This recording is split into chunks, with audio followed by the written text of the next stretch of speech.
Alors vous êtes plutôt deux femmes à deux têtes ou deux femmes à une tête? Une femme à deux têtes? Est-ce que vous savez combien d'espèces végétales peuplent ce jardin? Je dirais 15 000.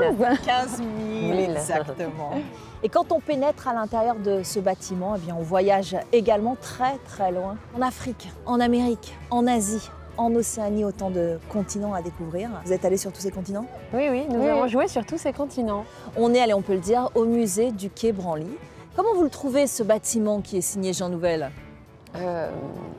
Hypnotique. Il est très mélangé entre ces blocs et la végétation, c'est très contrasté. Alors ce bâtiment, il est à l'image du musée, c'est un mélange. C'est un peu comme vous, hein, le mélange. Ah oui, c'est vrai. Nous sommes un mélange nous-mêmes. Ouais. De par nos cultures, nos têtes, nos tailles et puis nos voix.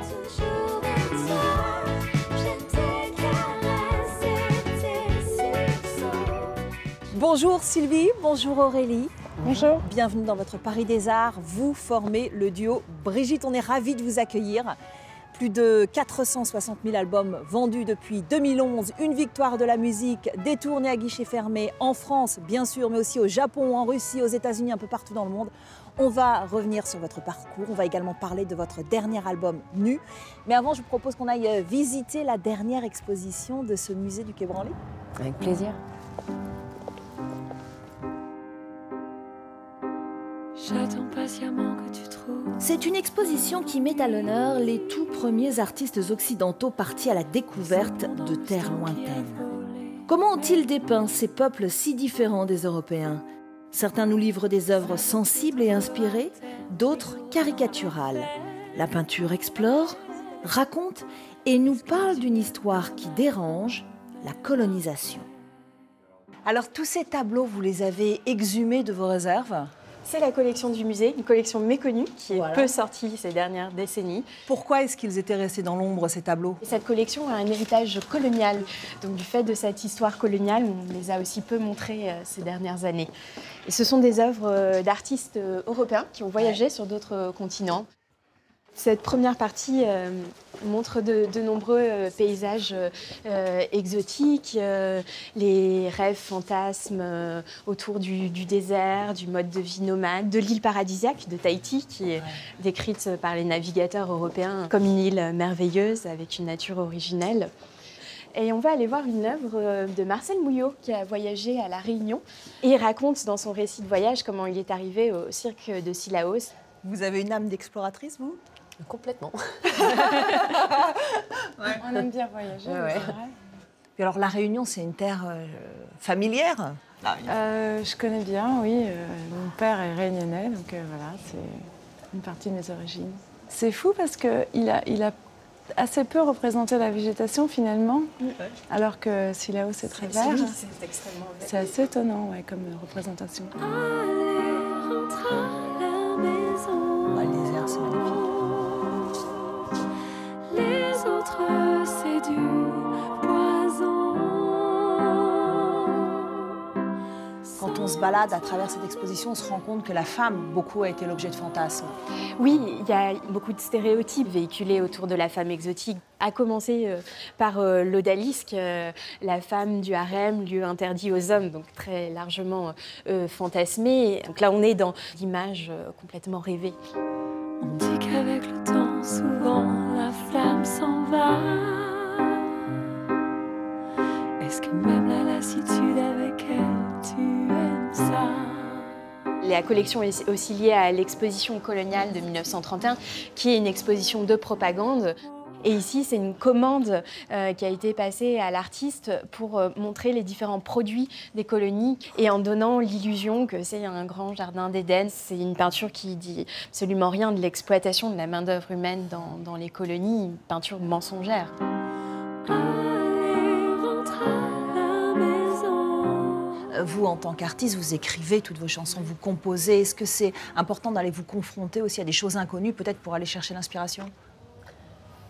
Tellement. Et suite à un de nos voyages en Asie du Sud-Est, on a rencontré beaucoup de femmes qui vivent dans des pays où elles n'ont pas forcément les mêmes vies que nous, les mêmes les mêmes droits, les mêmes libertés. Alors ça a été un vrai déclic pour nous et en rentrant de ce voyage en Asie du Sud-Est, on a écrit une chanson qui s'appelle Pluriel pour dire ça. De ma liberté chérie, et pourquoi pas.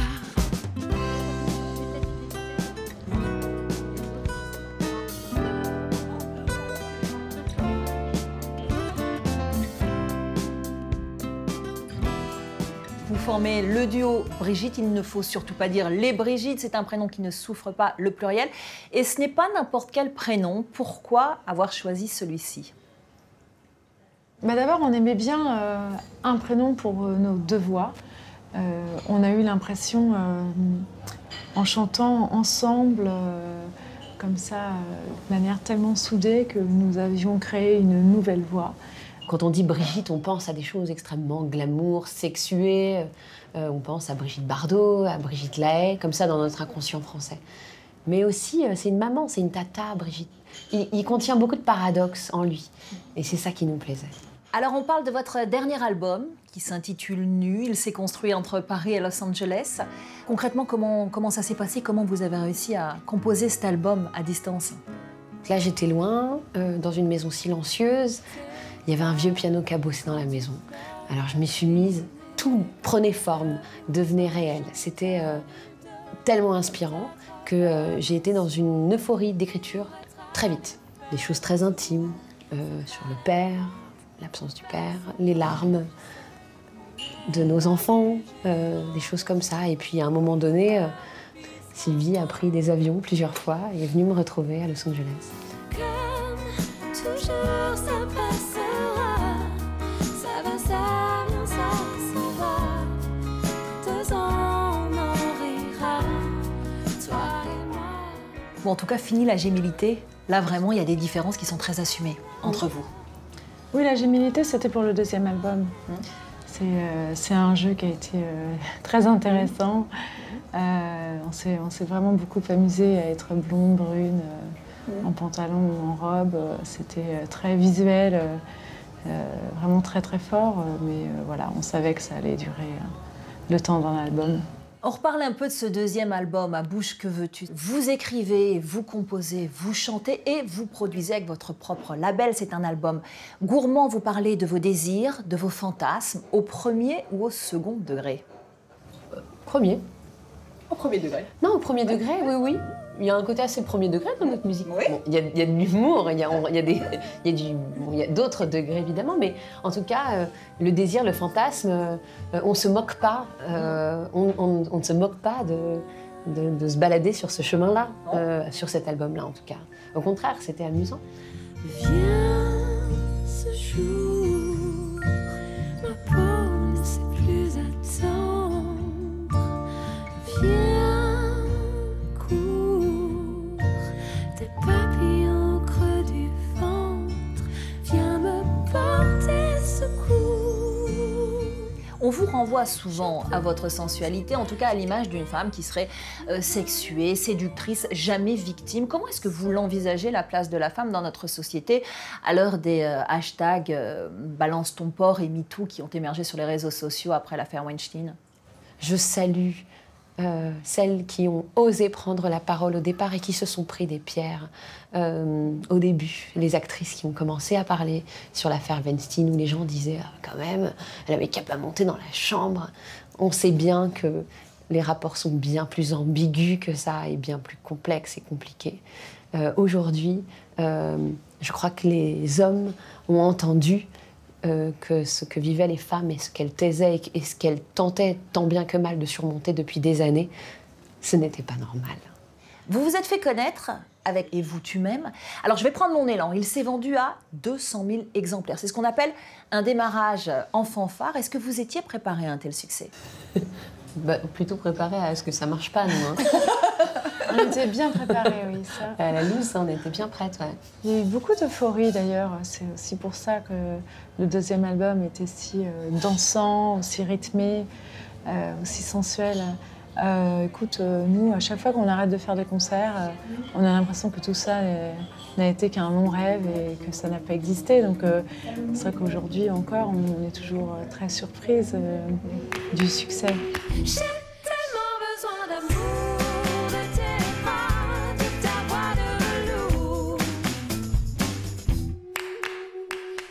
Un mot de la scène. En 2012, vous raflez la victoire de la musique pour vos prestations scéniques. Être sur scène, en concert, partir en tournée comme vous le faites, est-ce que c'est une énergie dont vous avez l'une et l'autre besoin? Oui, moi j'envisagerais pas de faire de musique sans faire de concert. C'est vraiment là que ça se passe aussi, le partage de cette musique, de ces textes avec le public. Non, et puis on est toujours étonné de se retrouver là où on est. Il n'y a pas un soir où il y a un moment donné j'ai envie de pleurer pendant le concert.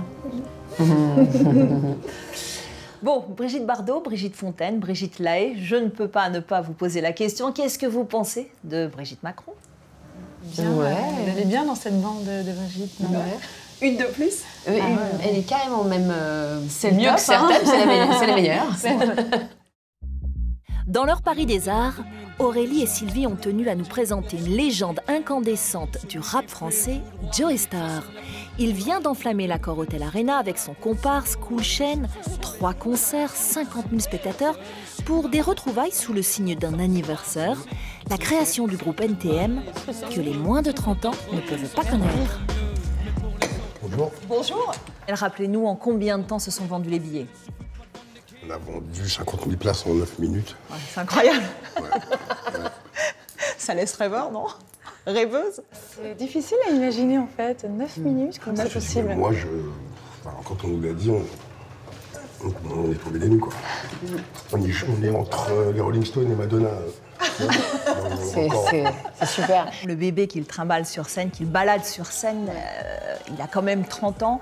Et les textes sont, j'ai envie de dire hélas, toujours autant d'actualité. On dit pas le bébé, on dit on emmène mamie se dégourdir les jambes.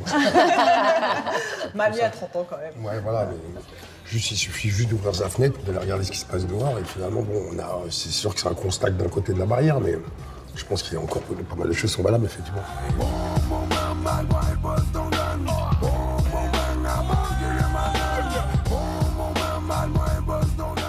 Quand on voit un tel succès, on se dit que forcément vos fans ont envie de la reformation de NTM. Est-ce que c'est à l'ordre du jour ou est-ce qu'après la tournée, chacun reprend sa route? Là, pour l'heure, après la tournée, chacun reprend sa route. Et puis, comme on ne fonctionne pas dans l'œil de l'autre, ils peuvent demander ce qu'ils veulent, mais là, ce qu'on a envie de faire à nous, quoi. Alors qu'est-ce que vous avez envie de faire, vous? Moi, je joue à l'Assemblée nationale ma pièce, entre autres. Je pars en tournée aussi avec le théâtre. Alors justement, parlons-en du théâtre. Quelle portée ont ces textes de Hugo, Tocqueville, Lamartine, des textes du 19e siècle? Bah, comme on le disait tout à l'heure pour NTM, mais avec une autre portée, c'est encore très contemporain, tout ça. En fait, si vous voulez, j'ai lu, et ça m'a tellement ému qu'en fait, j'ai dit que j'allais le faire. Et en rentrant chez moi, je me suis dit, mais mec, t'as oublié que t'allais monter sur scène pour faire ça, en fait. Et j'avais monté sur scène faire du théâtre tout seul, tellement c'était emprunt, tellement c'était bon, tellement c'était beau, enfin voilà, quoi. Détruire la misère, oui, cela est possible. Les législateurs et les gouvernants doivent sans cesse y songer. Car en pareille matière, tant que le possible n'est pas fait, le devoir n'est pas rempli. On parle un petit peu de Ma Benz, forcément. C'est le titre qui a permis à Brigitte de se faire connaître. Reprise donc de NTM. Vous avez été bien inspirée ce jour-là. Comment ça s'est passé? Comment ça s'est passé? Voilà, un concours de circonstances. On nous avait demandé si on pouvait faire une reprise d'une chanson sexy. Alors évidemment, on avait pensé à Gainsbourg, à Gréco. Et puis Aurélie a entendu Ma Benz à la radio et m'a appelée à 11h du soir en me disant « Oh, j'ai trouvé la chanson sexy !» Je dis « Ouais, super !» On l'a qualifié souvent de misogyne, alors que je pense que c'est un texte qui parle surtout de désir et que le désir n'est pas une affaire d'homme uniquement. Voilà, donc c'était intéressant de se l'approprier. En tout cas, pour nous, ça a été un exercice de style. Et on s'est même dit, il est peut-être bien plus féministe qu'on imagine, ce texte. Parce que, si je ne me trompe pas, on dit « Laisse-moi zoom zoom zen dans ta Benz, Benz, Benz ». Donc, a priori, ça veut dire que c'est comme la nana qui conduit la bagnole. Oui, c'est vrai. C'est pas mal. Qu'est-ce que vous en pensez, vous, de leur interprétation? Non, moi, la première fois que je les ai vus, j'étais aux Anges. Et surtout de les voir, enfin, avec avec leur qu'elles ont, quoi. Déjà ça, voilà. Ouais, elles y vont, elles envoient. Ouais, elles s'envoient, ouais. Laisse-moi zoom zoom zen dans ta Benz, Benz, Benz. Quand tu pointes ton bumper, ça me rend dingue, dingue, dingue. Laisse-moi zoom zoom zen. Retour à présent au musée du Quai Branly pour soumettre Aurélie et Sylvie au questionnaire des internautes. Sexy.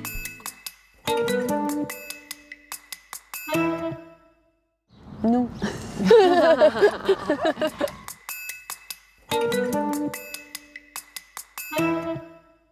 On s'est rencontrés par l'intermédiaire d'un ami commun, musicien, qui a pensé qu'on pourrait bien s'entendre. Et il a eu raison. Il a eu raison.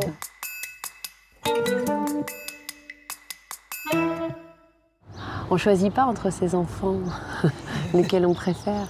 Les concerts, c'est pareil.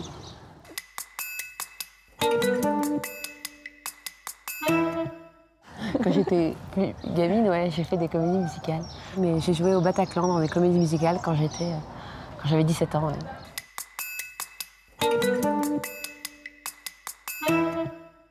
Oh, ça serait génial. Ça serait super. Moi, j'ai passé beaucoup de temps à Abidjan quand j'étais enfant. On aimerait beaucoup aller jouer en Côte d'Ivoire. Invitez-nous, hein, n'hésitez pas. Merci Sylvie, merci Aurélie. Ainsi s'achève votre Paris des Arts. Vous pouvez bien sûr retrouver l'émission consacrée à Brigitte sur notre site internet france24.com. Et puis vous le savez maintenant, le Paris des Arts se poursuit également sur les réseaux sociaux. Alors je vous dis à très vite. Ouais, toutes les 10 minutes à peu près. C'est pas vrai, j'ai froid, pardon, excusez-moi. Moi je vais y aller. Hein.